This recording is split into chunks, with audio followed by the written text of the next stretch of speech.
पप्पू यादव इतने दिनों से राजनीति में, उनको राजनीति का एबीसीडी नहीं पता है। पप्पू यादव ने राजनीतिक सुसाइड किया। जीतेंगे कैसे जीतेंगे? ये तो टिकट मिलता है, चुनाव जीतते हैं और उसके बाद जाके भाजपा के बूथ में जाके बैठ जाते हैं। जो भाजपा विरोधी वोट है वो दो, और भाजपा के जो कैंडिडेट है वहां से यादव जी वो चुनाव जीत जाएंगे। तो ये स्थिति होने वाली है निश्चित रूप से। जिस तरह से विधानसभा में पप्पू यादव का हाल हुआ, पिछले बार के लोकसभा में हाल हुआ, वही हाल इस बार भी होने वाला है। पप्पू यादव कोई चुनाव नहीं जीतने वाले हैं। तो ये तो धोबी का कुत्ता वाला हाल हो पप्पू यादव का हो गया। आप कैसे कहते हैं कि चुनाव जीतेंगे? पब्लिक समझ नहीं रही है चीजें है। सो कुर्ता पजामा पहन के बाहर मत निकलिए। हम तो उजला शर्ट पहने हुए, हमको डर लग रहा है कि कांग्रेस कहीं हमको ना उम्मीदवार बना दे। नमस्कार दोस्तों, आप देख रहे हैं डीपीपी वॉइस और आज हमारे साथ है विद्रोही जी। आज हम लोग डिस्कस करने जा रहे हैं कि पप्पू यादव का राजनीतिक भविष्य क्या होने वाला है। तो विद्रोही जी बताइए, पप्पू यादव का राजनीतिक भविष्य क्या होगा?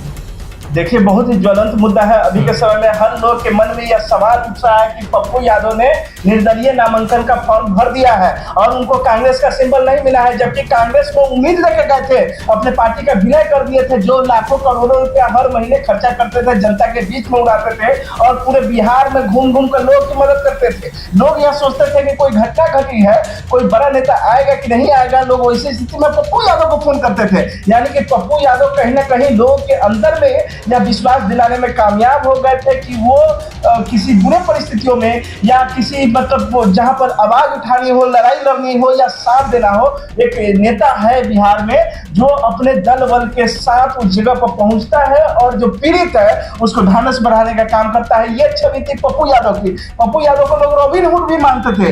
रॉबिन हुड इसलिए कि पटना में बाढ़ आया था और उन्होंने बड़े बड़े पैसे वालों से उन्होंने चंदा लिया था, सहयोग लिया था और उस बाढ़ में लोगों को दूध का पैकेट और पानी पहुंचाने का, रसद पहुंचाने का काम किया था। तो ये तमाम चीजें पप्पू यादव करने के लिए जाने जाते रहे और इन तमाम चीजों के पास बावजूद उनके पास एक पार्टी थी और उस पार्टी के पूरे बिहार में कार्यकर्ता थे और उन कार्यकर्ताओं से सलाह लेकर और या फिर अपनी मर्जी से, इसके बारे में बहुत स्पष्ट जानकारी नहीं है, लेकिन पप्पू यादव ने अपनी पार्टी का विलय कांग्रेस में कर लिया और कांग्रेस में कर दिया। तो कांग्रेस में करने के बाद अब बात राजनीतिक भविष्य पर हो रही है।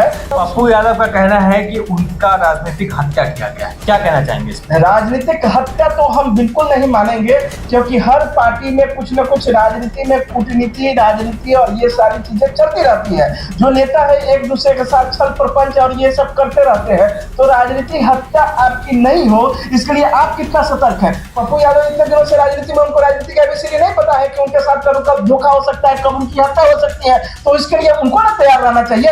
यदि वो तैयार नहीं रहे तो फिर आज के समय में किसी पर वो आरोप नहीं लगा सकते हैं। वो खुद कर रहे थे। राजनीतिक हत्या कैसे आप कह दीजिएगा? ये राजनीतिक हत्या नहीं। पप्पू यादव की जो अभी राजनीतिक परिस्थितियां है वो दिखा रही है कि पप्पू यादव ने राजनीतिक सुसाइड किया है। कि हमको कोई कान पकड़ कर, बच्चा की तरह उंगली पकड़ के नहीं लेके चला गया कि आप कांग्रेस में शामिल हो जाइए। वो खुद शामिल होने के लिए गए हैं और कांग्रेस में शामिल होने से पहले उन्होंने लालू जी से बातचीत किया था, तेजस्वी जी से बातचीत किया था और उसके बाद वो कांग्रेस में शामिल हुए थे। तो सारे संभावनाओं को देखते हुए, समझते हुए, बूझते हुए और जानते हुए वो जाके गड्ढे में कूदे हैं। ये हत्या है कि ये सुसाइड है।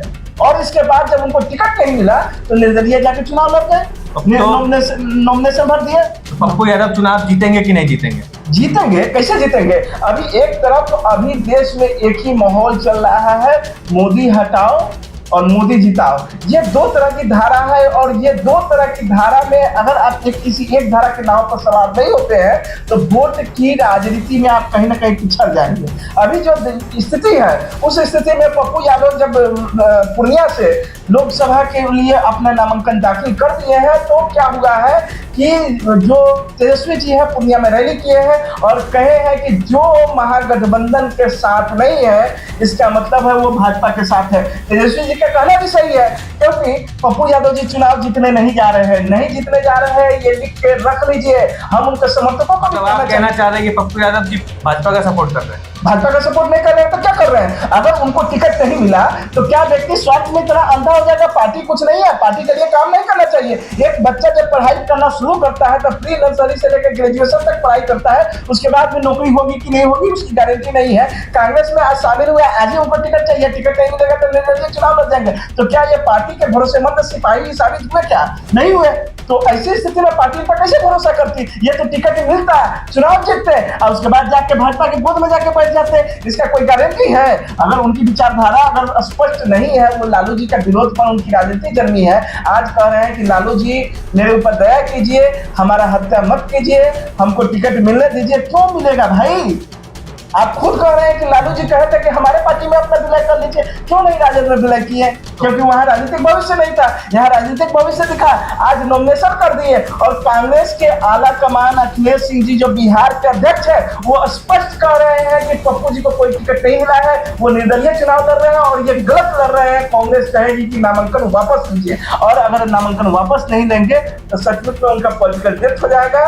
जो भाजपा विरोधी वोट है वो दो तबकों में बंट जाएगा और दो बंदरों की लड़ाई में एक बिल्ली बाजी मार जाएगी और भाजपा के जो कैंडिडेट है वहां से यादव जी वो चुनाव जीत जाएंगे। तो ये स्थिति होने वाली है निश्चित रूप से। जिस तरह से विधानसभा में पप्पू यादव का हाल हुआ, पिछले बार के लोकसभा में हाल हुआ, वही हाल इस बार भी होने वाला है। पप्पू यादव कोई चुनाव नहीं जीतने वाले हैं। ये यही स्थिति हो गई। जब अपनी पार्टी को कांग्रेस में शामिल कर लिए तो नहीं होता धोबी का कुत्ता न घर का न खाद का, न ये अपने पार्टी के रहे न ये कांग्रेस के रहे और निर्दलीय चुनाव जीतने चले गए। तो ये तो धोबी का कुत्ता वाला हाल हो पप्पू यादव का हो गया। आप कैसे कहते हैं कि चुनाव जीतेंगे? पब्लिक समझ नहीं रही है चीजें है। सो तो एक आखिरी सवाल, बिहार में किसका पलड़ा भारी है, बीजेपी का, महागठबंधन का? देखिए, बिहार में जो अभी स्थिति बन पड़ रही है, महागठबंधन के अभी सारे पार्टियों के कैंडिडेट क्लियर नहीं हुए हैं। आपने देखा होगा कि आज तेजस्वी जी ने प्रेस कॉन्फ्रेंस करके मुकेश सहनी जी को अपने कोटे से 3 सीटें दी है। ये 3 सीटों पर कौन कौन कहां से चुनाव लड़ेंगे ये अभी क्लियर नहीं है। उसी तरह से कांग्रेस को जो सीट मिला है उस पर अभी कैंडिडेट क्लियर नहीं हो चुका है। उदाहरण के रूप में मुजफ्फरपुर का है, वो भाजपा से आयातित करके सांसद को लाए हैं जो मरा हुआ है, जिसका कोई पूछने वाला नहीं है, जिसको जनता है सो नकार रही है, वैसे लोगों को लाके आयातित कर रहे हैं। जदयू ने तो पोस्टर भी जारी कर दिया है कि कुर्ता पजामा पहन के बाहर मत निकलिए, हम तो उजला शर्ट पहने हुए हैं, हमको डर लग रहा है कि कांग्रेस कहीं हमको ना उम्मीदवार बना दे। तो रोड पर से पकड़ के उम्मीदवार बनाया जाए। रोड से पकड़ के उम्मीदवार बनाने की बात जदयू मतलब मजाक में ले रही है, मजाक कर रही है कि भाई आपको आज तक कैंडिडेट नहीं मिला, आपका सीट कहिया फाइनल हुआ? 4-5 दिन 7 दिन तो हो गया, तो 5 दिन हो गया, आपने अभी तक है सो टिकट फाइनल क्यों नहीं किया अपने कैंडिडेट का? आपने अपना सीट के लिए दावेदारी कर रहे थे कि 9 को चाहिए, 10 को चाहिए, 11 को चाहिए, 12 को चाहिए, लेकिन आपको पता नहीं है कि वहां से चुनाव कौन लड़ेगा। तो इस स्थिति में कांग्रेस अभी उम्मीदवार को खोज रही है कि किसको चुनाव लड़वाए, किसको नहीं लड़वाए। तो ऐसी स्थिति में हम कैसे बता दें भैया कि कौन चुनाव जीतेगा, कौन नहीं जीतेगा? कैंडिडेट फाइनल हो जाने दीजिए, उसके बाद जनता में क्या माहौल बनता है, किसके पक्ष में कौन लड़ता है, कहाँ का जनता कार्यकर्ता सूझ जाता है कि हमारे नेताजी तो 5 साल फोन उठाए नहीं, अब हम इनका प्रचार में जाएंगे, अभी हमको नेताजी फोन कर रहे हैं, हम भी नहीं उठाएंगे। तो ये सब बात हो सकती है। तो उसके बाद जब क्षेत्र में क्या माहौल रहता है उसके आधार पर एक डिसीजन लिया जा सकता है। लेकिन अगर आप सवाल करते हैं कि अभी तक की स्थिति के अनुसार किसका पल्ला भारी है, तो हम कहेंगे कि अभी क्षेत्रों में घूमने के आधार पर जो लोगों से बातचीत हो रही है, लोगों का जो ओपिनियन आ रहा है या कार्यकर्ताओं में उत्साह दिख रहा है, उसमें कहीं ना कहीं एनडीए गठबंधन का पल्ला भारी होता हुआ दिखाई दे रहा है। चलिए, बहुत बहुत धन्यवाद। आप देख रहे थे डी पीपल वॉइस। अगर आप ये हमारा वीडियो फेसबुक पे देख रहे हैं तो हमारे पेज को फॉलो कीजिए, और अगर आप ये वीडियो हमारे यूट्यूब पे देख रहे हैं तो हमारे चैनल को सब्सक्राइब कीजिए। बहुत बहुत धन्यवाद। बहुत बहुत धन्यवाद सर।